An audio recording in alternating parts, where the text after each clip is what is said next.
नमस्कार दोस्तों, मैं हेमेंद्र कुमार आप सभी का एक बार फिर से स्वागत करता हूं आपके अपने YouTube चैनल अल्टीमेट लक्ष्य पे। दोस्तों, जैसा कि आपको पता है कि मैं आप लोगों को हिस्ट्री पढ़ा रहा हूं, तो ये मिडिवल हिस्ट्री का आज मेरा तीसरा पार्ट होगा। ठीक है दोस्तों, आपको पता ही है कि मैं जैसे भी जो भी हिस्ट्री पढ़ा रहा हूँ, जो भी चीज़ पढ़ा रहा हूँ, मैं उसके पहले जो पिछला क्लास का है मैं उसका पहले क्वेश्चन आंसर करवाता हूँ।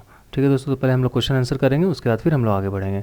और आपको दोस्तों एक बात और बताना देना चाहता हूँ कि मैंने इसके पहले एंशिएंट हिस्ट्री का पूरा 13 पार्ट में वीडियो ख़त्म किया है, जिसका डिस्क्रिप्शन जो है मैंने इस वीडियो के लिंक में डाल दिया है। ठीक है दोस्तों, आप वहाँ से अपने उस वीडियो को देख सकते हैं, और या नहीं तो वीडियो के ऊपर जो आई आइकॉन है उससे भी क्लिक करके आप वीडियो देख सकते हैं। ठीक है दोस्तों, तो चलिए स्टार्ट करते हैं। दोस्तों, यदि आपने अभी तक हमारा चैनल सब्सक्राइब नहीं किया है तो देखिए ये सब्सक्राइब बटन दबाकर सब्सक्राइब कर ले, और ये बेल आइकन को क्लिक करके ऑल में दबा दे, ताकि जो भी वीडियो हम लोग अपलोड करें उसका डिस्क्रिप्शन वो आपको तुरंत मिल जाए, और जो भी उसका नोटिफिकेशन आपको तुरंत मिल जाए। ठीक है दोस्तों, तो चलिए मध्यकालीन इतिहास का जो दूसरा पार्ट था मैं उसका क्वेश्चन आंसर करवाना स्टार्ट करता हूँ। तो पहला क्वेश्चन क्या है कि 1206 से 1290 ईस्वी तक उत्तर भारत में शासन करने वाले सुल्तानों के लिए सबसे उचित संज्ञा क्या होगी? तो उसे हम लोग मामलुक वंश बोलते थे। मामलुक वंश मतलब जो कि गुलाम वंश भी कहा जाता है। दिल्ली सल्तनत का प्रथम वैधानिक सुल्तान कौन था? तो वैधानिक सुल्तान जो था वो कौन था? इल्तुतमिश था। और जो दिल्ली सल्तनत में जो गुलाम वंश की स्थापना की थी वो किसने की थी? तो कुतुबुद्दीन ऐबक ने की थी। ठीक है दोस्तों, नेक्स्ट क्वेश्चन क्या बोल रहा है कि दिल्ली के सुल्तानों में किसे लाख वंश के रूप में कहा जाता है? तो वह कुतुबुद्दीन ऐबक है। नेक्स्ट क्वेश्चन क्या है कि कुतुबुद्दीन ऐबक की राजधानी कहाँ थी? तो कुतुबुद्दीन ऐबक की जो राजधानी थी वह कहाँ थी? लाहौर थी। नेक्स्ट क्वेश्चन है कि निम्नलिखित में से कौन सुमेलित नहीं है? कुतुबुद्दीन ऐबक कुतुबी वंश, तो ये कुतुबी वंश बोलिए, गुलाम वंश बोलिए, ममलुक वंश बोलिए, सारा इसमें चलेगा। फिर ये इल्तुतमिश है शमसी वंश जो सुमेलित नहीं है, और उसके बाद फिर यह गयासुद्दीन तुगलक वंश, रजिया सुल्तान बलबन वंश। तो ये रजिया सुल्तान जो है ये कहाँ है? ये बलबन वंश की नहीं थी। ये कौन सी वंश की थी? तो ये भी गुलाम वंश की थी, जो इल्तुतमिश की पुत्री थी। नेक्स्ट क्वेश्चन है कि इल्तुतमिश गद्दी पर कब बैठा? तो इल्तुतमिश जो है 1211 ईस्वी में गद्दी पर बैठा। कुतुबुद्दीन ऐबक की मृत्यु कैसे हुई? तो चौगान खेलते समय, मतलब जब वो पोलो खेल रहे थे तो घोड़े से गिर गए थे, उसके बाद इसकी मृत्यु हो गई थी, जो पिछले पार्ट में मैंने बताया था। नेक्स्ट क्वेश्चन है कौन से सुल्तान से कोई सिक्के नहीं प्राप्त हुए हैं? तो कुतुबुद्दीन ऐबक ने जो है कोई भी सिक्के उससे प्राप्त नहीं हुए हैं। ठीक है, नेक्स्ट क्वेश्चन क्या है कि इल्तुतमिश गद्दी पर बैठने से पहले कहाँ का सूबेदार था? तो बदायूं का सूबेदार था।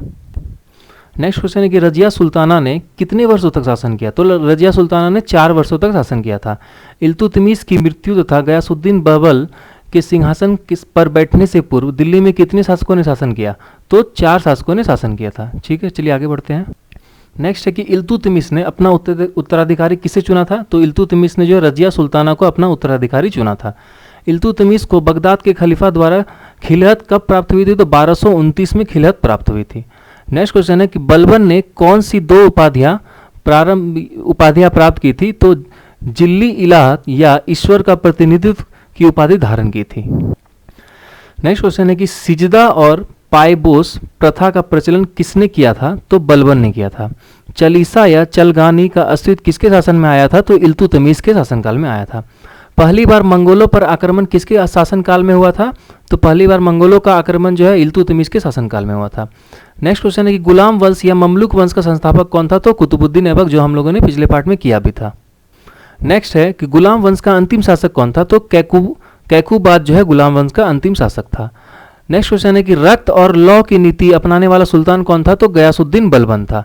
चांदी का टंका और तांबे का जीतल का प्रचलन किसने शुरू किया था? तो इल्तुतमिश ने शुरू किया था।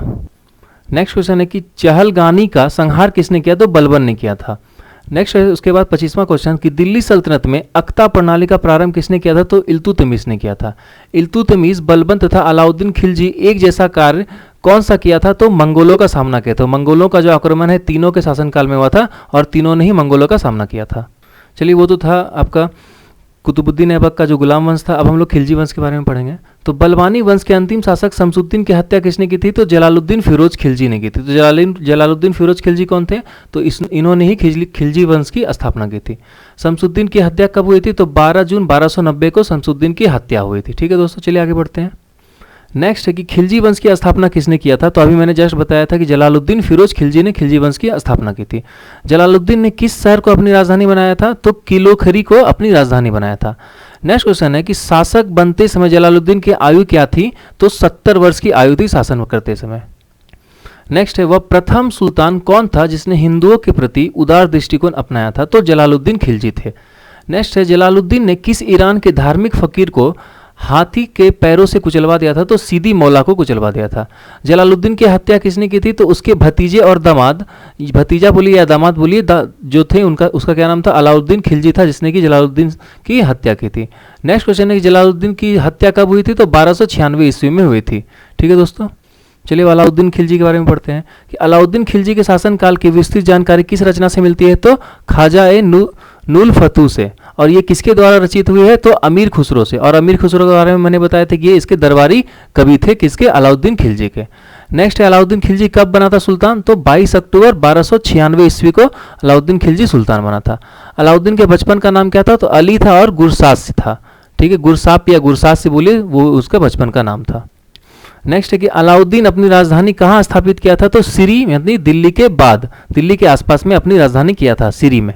नेक्स्ट क्वेश्चन है मंगोलों के खतरों से निपटने के लिए किस नीति को अपनाया? तो रक्त और तलवार की नीति को अपनाया था। किसने? अलाउद्दीन खिलजी ने।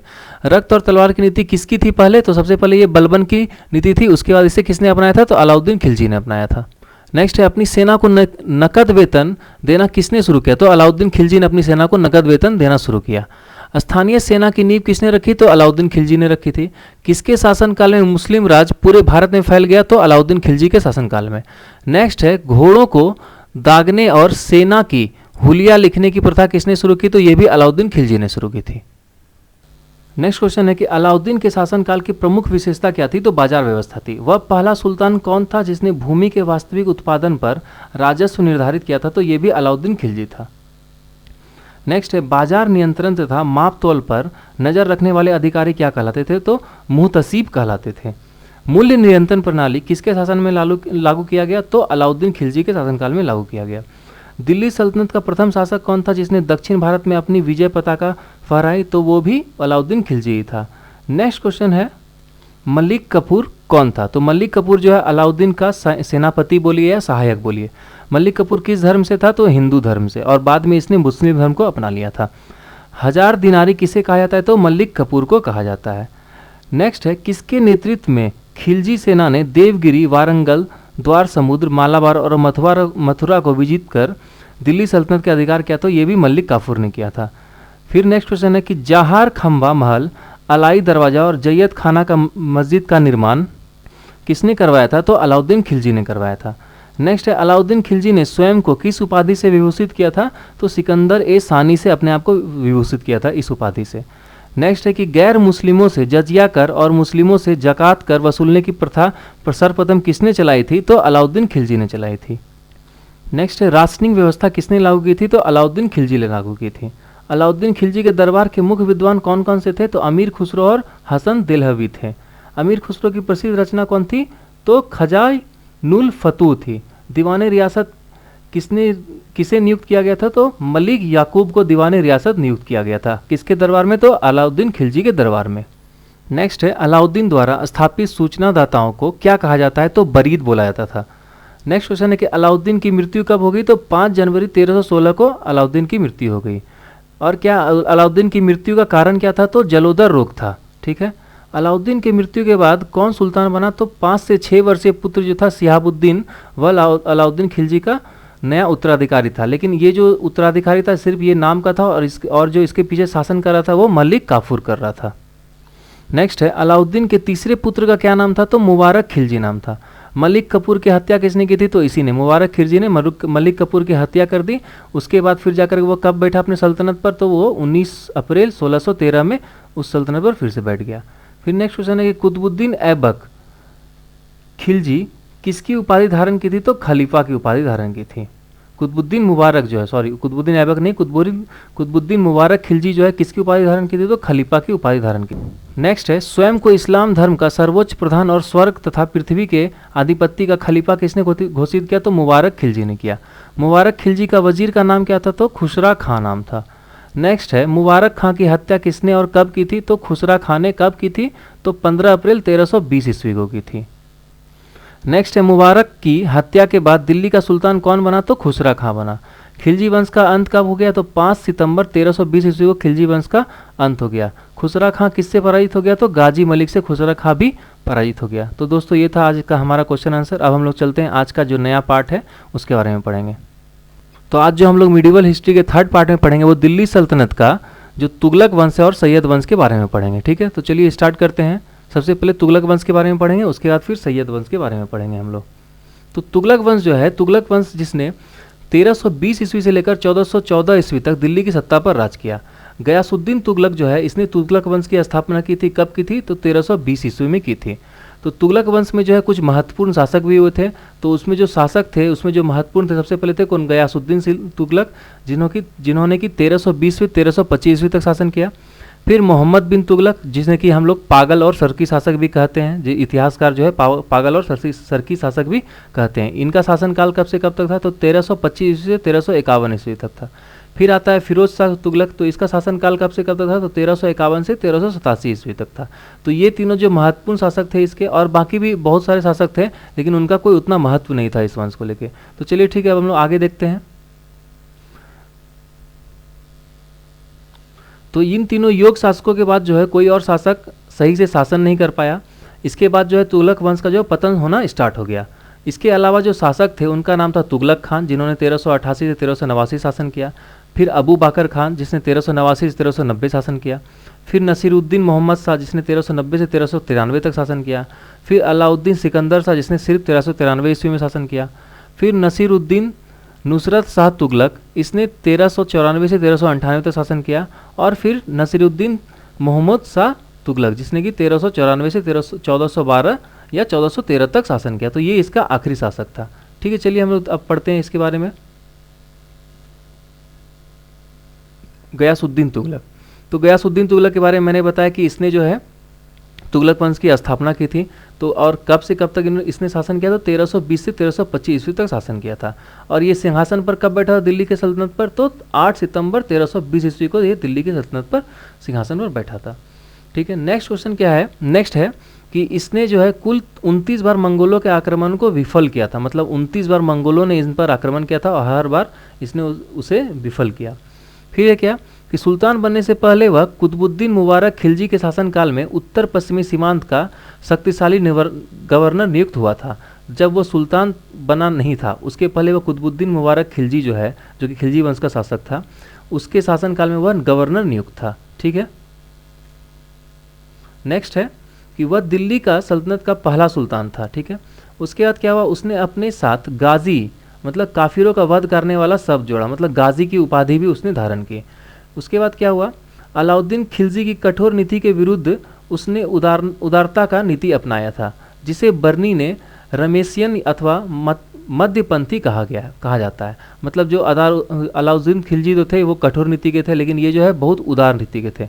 और इनके बारे में कहा जाता है कि ये जो है हिंदू और ब्राह्मणों से इनको कोई बैर नहीं था, वो उनके साथ अच्छा बिहेव करते थे, मतलब अच्छा बर्ताव करते थे। ठीक है, हम लोग आगे देखते हैं कि उसने अमरोहा की लड़ाई 1305 ईस्वी में मंगोलों को पराजित किया। फिर तुगलक ने ताजुद्दीन मलिक को मुल्तान का, ख्वाजा खातिर को भक्कर का गवर्नर नियुक्त किया। तो इसने तुगलक ने जो है ताजिबुद्दीन मलिक को मुल्तान का तथा ख्वाजा खातिर को भक्कर का गवर्नर नियुक्त किया। उसके शासनकाल की एक महत्वपूर्ण घटना क्या है कि डाक व्यवस्था की घटना है। गयासुद्दीन तुगलक ने डाक व्यवस्था की स्थापना की थी। ठीक है, अब हम लोग आगे देखते हैं। आगे क्या है कि उसकी सेना में जो है गिर्ज, तुर्क, मंगोल, रूमी, ताजिक, खुरासान, मेवाती एवं दोआब के राजपूत सैनिक शामिल थे। तो इतने लोग जो है इसमें शामिल थे सेना में। कौन कौन थे? तो गिज, तुर्क, मंगोल, रूमी, तजिक, खुरासानी, मेवाती एवं दोआब के राजपूत इनके सैनिक में शामिल थे। फिर उस क्या है उनका जो महत्वपूर्ण विजय निम्नलिखित अभियान था वो क्या क्या था? तो वारंगल व तेलंगाना की विजय। तो दक्षिण भारत का जो वारंगल और तेलंगाना है उसको 1324 में उसने विजय प्राप्त की थी। फिर तिरहुती विजय किया, फिर मंगोल विजय किया, वो भी 1324 में किया। फिर क्या किया? अपने शासनकाल में उसने तुगलकाबाद नामक एक दुर्ग की नींव रखी। जो तुगलकाबाद है वो कहाँ है? तो दिल्ली में है। ये दुर्ग की नींव उसने रखी। उसके बाद क्या हुआ? 1325 ईस्वी में गयासुद्दीन तुगलक की मृत्यु हो गई। ठीक है, और गयासुद्दीन तुगलक का जो मकबरा है वो तुगलकाबाद में स्थित है। ठीक है, चलिए हम लोग अब आगे देखते हैं। नेक्स्ट क्या है कि मोहम्मद बिन तुगलक। जो मोहम्मद बिन तुगलक मैंने बताया कि इसे जो इतिहासकार पागल और सरकी शासक कहते थे, वो क्यों कहते थे वो हम लोग आगे देखेंगे। फिर क्या है कि मोहम्मद बिन तुगलक जो है दिल्ली के सल्तनत में तुगलक वंश का नया फिर से शासक बना, उत्तराधिकारी बना। उसके बाद क्या हुआ, गयासुद्दीन तुगलक की मृत्यु के बाद उसका पुत्र जो जूना खां, जो मोहम्मद बिन तुगलक का जो बचपन का नाम क्या था वो जूना खां था, उसने 1325 से 1351 ईस्वी तक दिल्ली की गद्दी पर बैठा और शासन किया। इसका मूल नाम क्या था, तो उलूग खां नाम था। ठीक है, ये याद रखें हम लोग, जो उलूग खां है इसका मूल नाम था और इसका बचपन का नाम क्या था, जूना खां था। उसके बाद क्या था, ये अपनी सनक भरी योजनाओं, क्रूर कृत्यों एवं दूसरे के सुख दुख से के प्रति उपेक्षा का भाव रखने कारण स्वप्नशील, पागल एवं रक्त पिपासु कहा गया है। तो मतलब इतिहासकार या जनता जो उस समय के थे वो इन्हें स्वप्नशील, पागल या रक्त पिपासु भी कहते थे। फिर क्या हुआ, 1325 ईस्वी से 1381 ईस्वी तक मोहम्मद बिन तुगलक ने अपने शासनकाल में 22 बड़े विद्रोह का सामना करना पड़ा। तो मोहम्मद बिन तुगलक जो है 22 बड़े विद्रोह का भी इन्हें शासन का सामना करना पड़ा। फिर क्या हुआ कि मोहम्मद बिन तुगलक जो है कला प्रेमी और क्या थे, अनुभवी सेनापति थे। वह अरबी एवं फारसी भाषा का विद्वान तथा खगोल शास्त्र, दर्शन, चिकित्सा, गणित, विज्ञान, तर्कशास्त्र आदि में पारंगत था। मतलब इतना चीज़ उसको आता था। मतलब ये एक तरह से बोला जाए तो वो पागल और सरकी तो था ही, लेकिन क्या बहुत बड़ा विद्वान भी था, जिसे अरबी भाषा, फारसी भाषा, खगोल शास्त्र, दर्शन शास्त्र, गणित शास्त्र, चिकित्सा, विज्ञान, तर्कशास्त्र आदि में उन्हें पारंगत हासिल था। फिर क्या है, मोहम्मद तुगलक के सिंहासन पर बैठते समय दिल्ली सल्तनत कुल 13 प्रांतों में बटा था, जिसमें से मुख्य कौन कौन सा था, जो मुख्य था 13 प्रांतों में वो था दिल्ली था, देवगिरी था, लाहौर था, मुल्तान था, सरमुती था, गुजरात था, अवध था, कन्नौज था, लखनऊती था, बिहार, मालवा, जाजनगर जो कि उड़ीसा में है, और द्वार समुद्र ये सब था। और इसमें कश्मीर और बलूचिस्तान भी दिल्ली के सल्तनत में आते थे। ठीक है दोस्तों, चलिए अब आगे बढ़ते हैं हम लोग। नेक्स्ट है राज्यरोहन। क्या हुआ था, राज्यरोहन के बाद जो है महमूद तुगलक ने कुछ नवीन योजनाओं का निर्माण किया और उन्हें क्रियान्वित करने का प्रयास किया। जैसे उसने क्या क्या किया कि दोआब क्षेत्र में कर की वृद्धि कर दी। तो जब दोआब के क्षेत्र में उन्हें 1323 से 1327 ईस्वी तक कर की वृद्धि कर दी, जब इसने वृद्धि कर दी तो क्या हुआ कि जनता लोग बहुत परेशान होने लगे। ठीक है, एक ये कारण था इन्हें पागल और सरकी बोलने का। दूसरा क्या था, राजधानी परिवर्तन। इसने जो है अपनी राजधानी को पहले एक बार परिवर्तित किया, फिर क्या हुआ और परिवर्तित करने के जब आधे रास्ते में सैनिक लोग गए तो आधे सैनिक मारे गए। जब इन्होंने यह देखा तो फिर से वो लोग क्या किया, सारा सैनिक को वापस करके अपना जो पहले वाली राजधानी थी वहाँ पे ले आने लगे, तो उसमें और आधे सैनिक मारे गए। इससे क्या हुआ, बहुत सारे सैनिक मारे गए। तो ये भी एक कारण है इसे पागल और सरकी शासक कहने का। नेक्स्ट है सांकेतिक मुद्रा का प्रचलन। इन्होंने क्या किया, पहले कांसा के सिक्के चलाए, फिर चांदी के सिक्के चलाए, और फिर क्या किया इन्होंने, कांसा और जो पीतल का सिक्का था उनको चांदी के सिक्के से बराबर मानने लगे। तो ये भी एक इनको बोला जाता है, इस कारण से भी पागल और सरकी शासक। फिर क्या है कि खुरासान एवं कराचील का अभियान आदि, और एक क्या है कराचील कुमायूं की पहाड़ियों का अभियान। ये सब के कारण जो है मतलब इसमें से कुछ इसमें जो प्रभाव अच्छे हुए थे और कुछ का प्रभाव जो है बहुत ही ज़्यादा दुर्भाग्यपूर्ण रहा था। इस कारण से इन्हें पागल और सरकी शासक भी कहा जाता है। मोहम्मद बिन तुगलक को कृषि के विकास के लिए दीवाने अमीर कोही नामक एक नवीन विभाग की स्थापना की। जो मोहम्मद बिन तुगलक है इन्होंने कृषि के विकास के लिए दीवाने अमीर कोही नामक एक नवीन विभाग की स्थापना की। ये बहुत इंपॉर्टेंट है, इसको आप लोग याद रखेंगे। ठीक है, अब चलिए हम लोग आगे बढ़ते हैं। फिर क्या है, तुगलक ने अपनी दूसरी योजना के अंतर्गत राजधानी को दिल्ली से देवगिरी स्थानांतरित किया। तो यही जो मैं बता रहा था कि दिल्ली से पहले इसने देवगिरी स्थानांतरित किया। उसके बाद क्या हो, जब देवगिरी जाते जाते आधे सैनिक जब मारे गए तो फिर इन्होंने देखा कि इतने सारे सैनिक मार गए, तो फिर सबको वो वापस आने लगे। तो फिर वापस आने के क्रम में भी और आधे सैनिक मार गए। इस कारण से क्या हुआ कि इनका जो है मतलब बहुत ज़्यादा वहाँ पे ये हुआ, बुराई हुआ, और इसके कारण से सब जनता लोग जो है इसे पागल और सरकी शासक बोलने लगे। फिर क्या है कि देवगिरी को जो है कुवत्तुल इस्लाम भी कहा जाता है। फिर सुल्तान कुतुबुद्दीन मुबारक खिलजी ने देवगिरी का नाम कुतुबुद्दाबाद रखा था, और मोहम्मद बिन तुगलक ने इसका नाम बदलकर क्या रख दिया, दौलताबाद रख दिया। तो ये दौलताबाद, अब कोई क्वेश्चन भी आ सकता है कि कुतुबुद्दाबाद जो है इसका जो नाम बदलकर मोहम्मद बिन तुगलक ने क्या रखा था, तो दौलताबाद रखा था। नेक्स्ट है कि मोहम्मद बिन तुगलक ने पीतल एवं कांसे की मुद्रा जारी की थी, और ऐसा करने वाला वह प्रथम शासक था। इस दौरान कांसे और पीतल की मुद्रा का मूल्य चांदी के बराबर निश्चित किया गया था। तो यही देखिए, ये भी एक इसके जो है मतलब बोला जाता है दुर्भाग्य वाला बात कि पीतल और कांसा की जो मुद्रा थी उसके चांदी के बराबर इन्होंने कर दिया था। तो ये भी एक बोला जाता है कि इस कारण से भी इसे पागल शासक कहा जाता था। इस दौरान नकली सिक्के बड़ी मात्रा में प्रचलन होने लगे, जिससे सरकारी राजकोष में जो है काफ़ी नुकसान होने लगा। मतलब क्या हुआ कि जब नकली सिक्के आने लगे तो सरकारी जो राजकोष था उसमें नकली और असली सिक्के में कुछ फ़र्क नहीं समझ में आने लगा, तो इस कारण से जो है वहाँ पे राजकोष में जो है नुकसान होने लगा था। ठीक है, चलिए अब हम लोग आगे देखते हैं। आगे क्या हुआ कि वर्ष 1342 ईस्वी में इब्न बतूता क्या थे, एक मतलब लेखक भी थे, और वो क्या थे, दूत बनकर चीन गए थे। किसका, तो मोहम्मद बिन तुगलक का। ठीक है, उसका इब्न बतूता ने मोहम्मद बिन तुगलक के दरबार में कई रचनाओं की रचना की। उनकी पुस्तक रेहला से मोहम्मद बिन तुगलक के संबंध में बहुत उपयोग जानकारी मिलती है। तो रेहला जो पुस्तक है वो किसने लिखा है, तो इब्न बतूता ने लिखा है। और इसमें किसकी जानकारी मिलती है, तो मोहम्मद बिन तुगलक के बारे में जानकारी मिलती है। नेक्स्ट है कि अपने शासनकाल के अंतिम समय में जब सुल्तान मोहम्मद तुगलक गुजरात में विद्रोह को कुचलकर तारगी को समाप्त करने के लिए सिंध की ओर बढ़ा था, तो मार्ग के थट्टा के निकट गोंडल पहुंचकर वह गंभीर रूप से क्या हुआ, बीमार पड़ गया। और फिर बीमार होने के कारण जो है 20 मार्च 1351 ईस्वी को क्या हुआ, उसकी मृत्यु हो गई। इतिहासकार बदायूनी जो है, ये बहुत बड़े इतिहासकार हैं, इन्होंने जब उनकी मृत्यु हुई थी उसके बाद कहा था कि सुल्तान को उसकी प्रजा और प्रजा को उसके सुल्तान से मुक्ति मिल गई, जब इनकी मृत्यु हुई थी तब। ठीक है, चलिए हम लोग आगे देखते हैं। नेक्स्ट है फिरोज शाह तुगलक। तो फिरोज शाह तुगलक जो है, इसका जन्म जो है 1309 ईस्वी को हुआ था। उसका जो शासनकाल है वो 1351 से 1388 ईस्वी तक चला था। इसने अपने ही शासनकाल में चांदी के सिक्के चलवाए। यह जो था मोहम्मद बिन तुगलक का चचेरा भाई था, और इसके जो पिताजी का नाम था वो क्या था, सिपह सलार रजब थे, जो जिनका पुत्र था ये।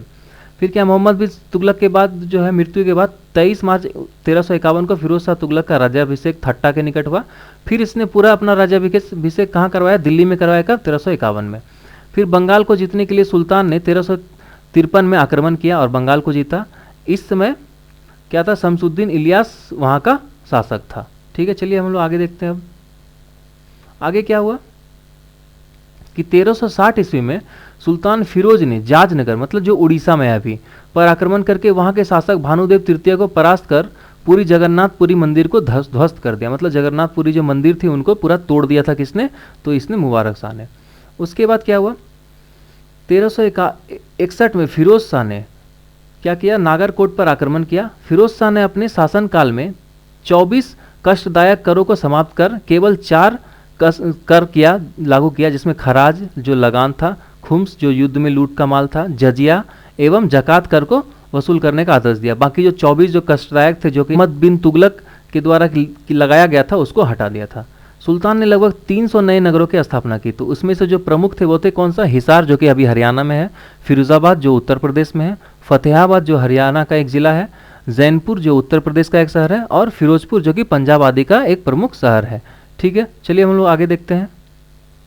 नेक्स्ट है, फिरोज शाह ने हिंदुओं की ज्वालामुखी मंदिर के पुस्तकालय से 1300 ग्रंथों को लूट लिया था।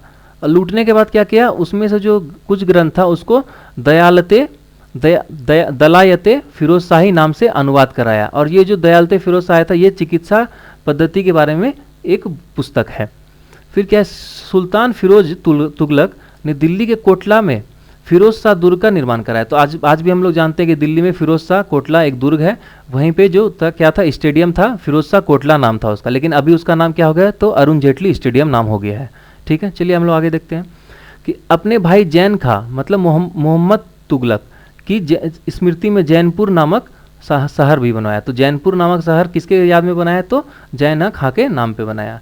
फिर एक जो ये थे इतिहासकार थे हेनरी एलियट, और इन्होंने क्या किया, इनके शासनकाल को सल्तनत युग का अकबर कहा गया। तो इसका जो फिरोज शाह का जो शासनकाल था, सल्तनत युग का अकबर इनको कहा गया।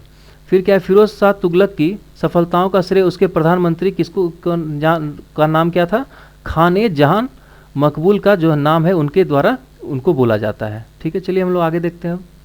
नेक्स्ट है,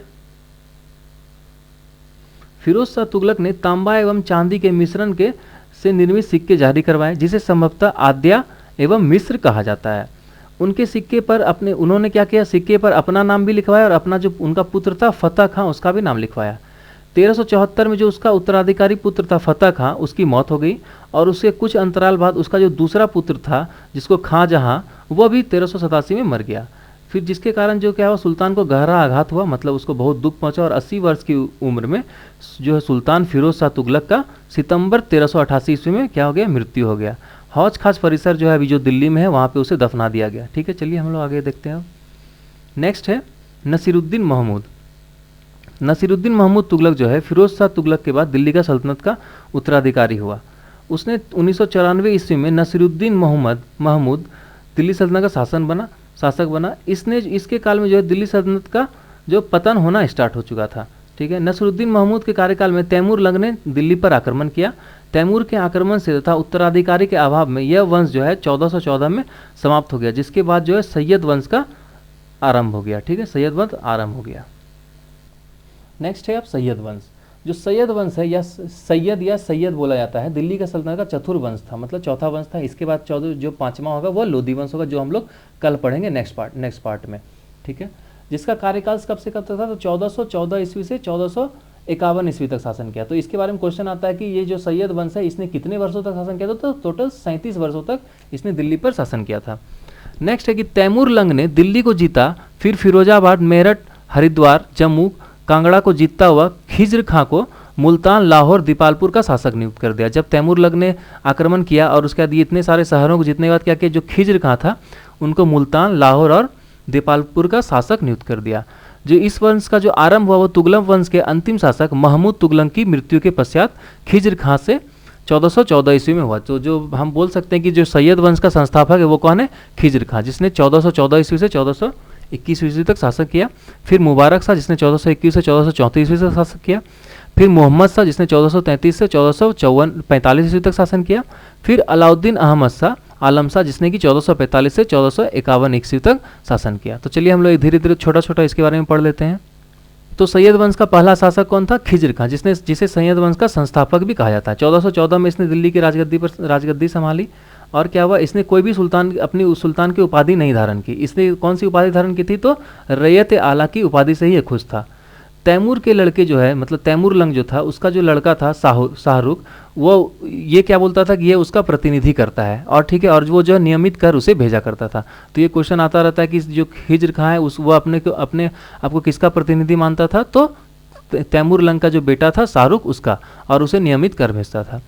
तुगलक शासन काल के ही सिक्कों का प्रचलन जो है अपनी व्यवस्था में चलने दिया। जो खिज्र खां ने जो तुगलक शासन काल में सिक्के चलते थे तांबे के या जो भी इसके चलते थे, पीतल के या चांदी के चलते थे, वो इसने चलते दिया।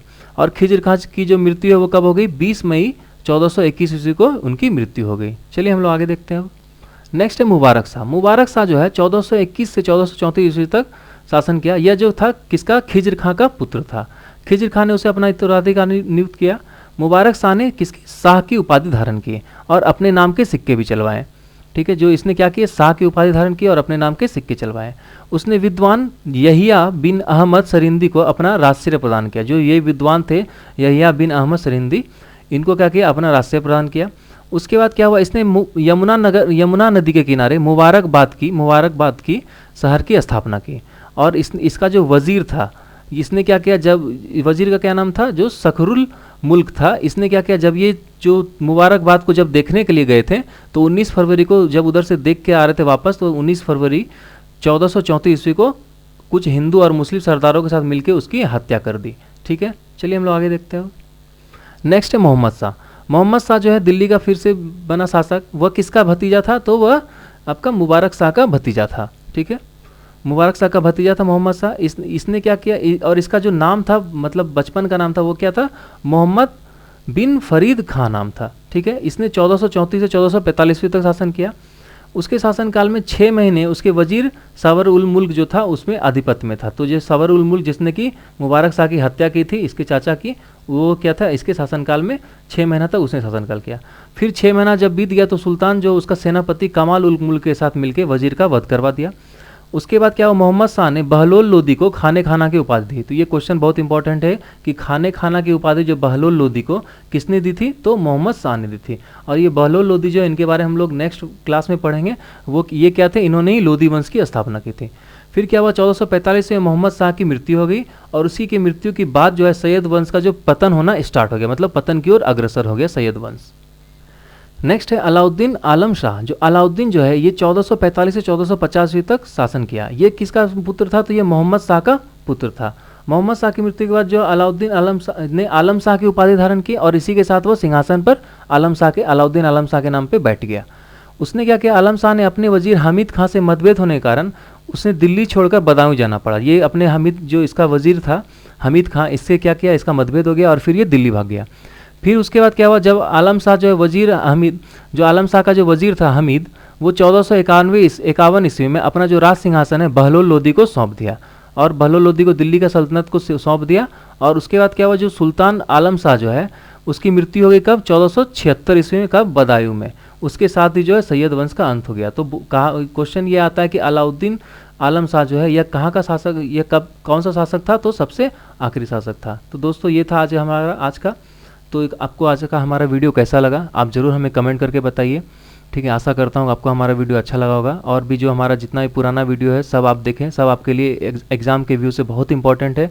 आप लोग उसको अच्छे से देखें, अच्छे से तैयारी करें, क्योंकि जैसे ही लॉकडाउन खत्म होगा तो कुछ कुछ एग्ज़ाम जो है स्टार्ट हो जाएंगे, जिसमें कि यूपीएससी, ईपीएफओ, फिर उसके एसएससी सीजीएल टायर 2 भी हो सकता है स्टार्ट हो जाए। तो उसके बाद और फिर जो बिहार दरोगा का जो अभी एग्ज़ाम, जो मेंस एग्ज़ाम होगा वो भी आएगा। तो ये सब के लिए जो क्वेश्चन है, ये सारा जो टॉपिक मैं पढ़ा रहा हूँ बहुत ज़्यादा इंपॉर्टेंट है। तो आप लोग इसको अच्छे से पढ़ें, अच्छे से ध्यान से पढ़ें, और जितना भी एक एक पॉइंट है आप वीडियो पॉज कर करके रोक रोक के इसको देखें और लिखते भी जाएं। तो इससे क्या होगा? आपको याद करने में आसानी होगी। तो दोस्तों इसी के साथ मैं आज का जो वीडियो है इसको समाप्त करता हूं। आप लोग अभी जो है अपने घर में रहें, सेफ़ रहें। लॉकडाउन तो आगे बढ़ गया 17 तारीख तक, तो उसका पालन करें, सरकार के नियमों का। अच्छे से रहें, सेफ़ रहें। जय हिंद, जय भारत। Thank you.